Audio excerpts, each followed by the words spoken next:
జైత్యాల జిల్లా ధర్మపురి లక్ష్మీ నరసింహస్వామి ఆలయంలో వైకుంఠ ఏకాదశి వేడుకలు ఘనంగా జరిగాయి. స్వామివారు ఉత్తర ద్వారం గుండా భక్తులకు దర్శనమిస్తున్నారు. మంత్రి అడ్లూరి లక్ష్మణ్ కుమార్ స్వామివారిని దర్శించుకున్నారు. లక్ష్మీ నరసింహస్వామి ఆశీస్సులతో ఎన్నికల్లో ఇచ్చిన హామీల్లో ఇప్పటికే 4 గ్యారంటీలను అమలు చేశామన్నారు. రానున్న గోదావరి పుష్కరాలను ధర్మపురిలో కనీవిని ఎరుగని రీతిలో నిర్వహిస్తామని తెలిపారు. సీఎం రేవంత్ రెడ్డి చొరవతో పుష్కరాల నిధులతో ధర్మపురిని టెంపుల్ సిటీగా తీర్చిదిద్దుతామని స్పష్టం చేశారు.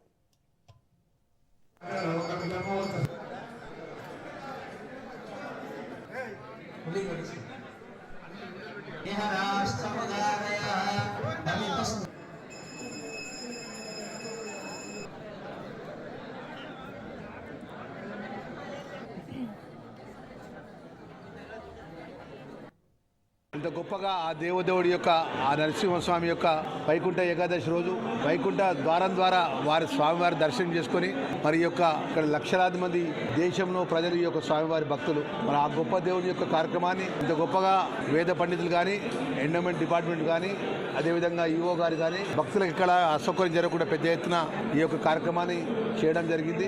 దీనికి అన్ని విధాలా సహకరించిన గౌరవ ముఖ్యమంత్రి వర్యులకు గౌరవ ఎండోమెంట్ శాఖ మాత్యులకు మనస్ఫూర్తిగా ధన్యవాదాలు తెలియజేసుకుంటూ ఇంత గొప్పగా ఆ దేవదేవుడి యొక్క ఆ నరసింహస్వామి యొక్క వైకుంఠ ఏకాదశి రోజు వైకుంఠ ద్వారం ద్వారా వారి స్వామివారి దర్శనం చేసుకొని మరి యొక్క ఇక్కడ లక్షలాది మంది దేశంలో ప్రజలు ఈ యొక్క స్వామివారి భక్తులు మరి ఆ గొప్ప దేవుడి యొక్క కార్యక్రమాన్ని ఇంత గొప్పగా వేద పండితులు కానీ ఎండోమెంట్ డిపార్ట్మెంట్ కానీ అదేవిధంగా ఈఓ గారు కానీ భక్తులకు ఇక్కడ అసౌకర్యం జరగకుండా పెద్ద ఎత్తున ఈ యొక్క కార్యక్రమాన్ని చేయడం జరిగింది.